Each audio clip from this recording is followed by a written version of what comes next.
Hey guys, welcome back to the channel. Well, here's another Temu video. I just thought I'd go over the Temu knives that I have picked up, and I thought you guys might be interested in those because, you know, Christmas is coming and Temu does have some interesting knives and they are relatively cheap. The first one I got was this little baby knife, and I got this just because it was just so little and it seemed kind of cool, a little slip joint.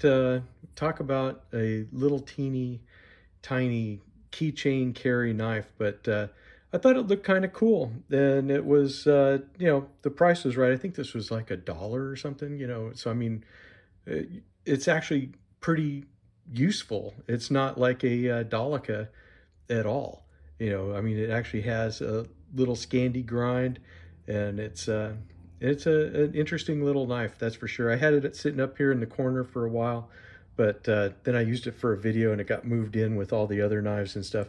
But just a little slip joint. Titanium is what they say it's made of. And you can see the spring is just basically this cut in the metal. You got the one pivot pin, but just kind of a fun thing to have, that's for sure. We'll leave all these guys open.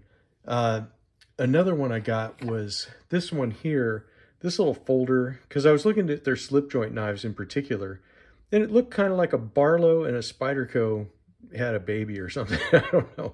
I don't know what it is, but it was a funky looking knife for sure. I had to fix it because this was pinched and you couldn't even barely open the knife, you know, but I was able to get that remedied right away. And it's not a bad little knife. I mean, for opening packages and just for everyday, you know, dirty work or something, it's got a little lanyard hole on it. Got, you know, wood handle, large bolster. It's actually not a bad blade shape, and it's not a bad knife as a user. I mean, just a little 3-finger knife, but, you know, for just small tasks and something that you don't mind if it gets, you know, dirty or worked on, it's not that bad.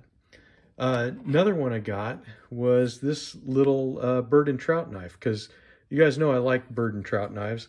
It comes with a Kydex sheath, but there's no attachment point on it. So all you have is just these lashing points. I guess you could thread a belt through these slots if you had a belt that would fit. But it is kind of an interesting knife. I liked the blade shape on it.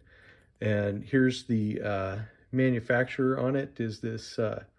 I don't even know how to say that, so I'm not even going to try because I'm sure I'll say it wrong. But it is got a name brand, and it says it's CPM 154.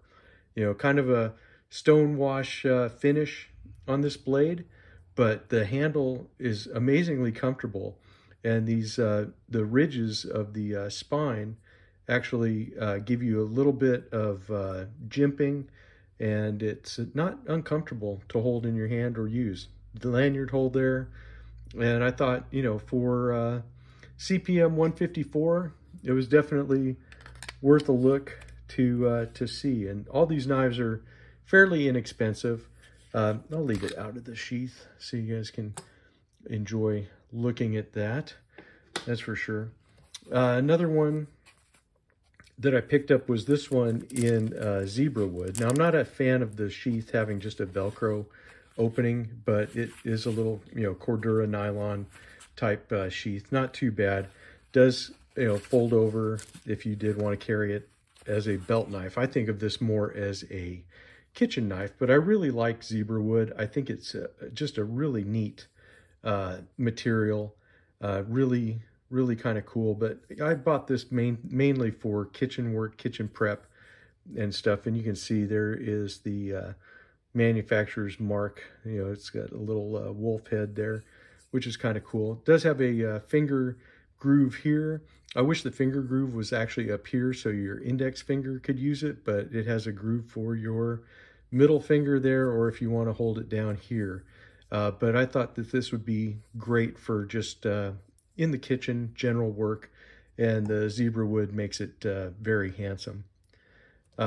One of the knives I did pick up was this one, which has a Securex sheath, but it's not really a very good one. It just has this little belt slip, you know. So this is basically a cold steel Kobun.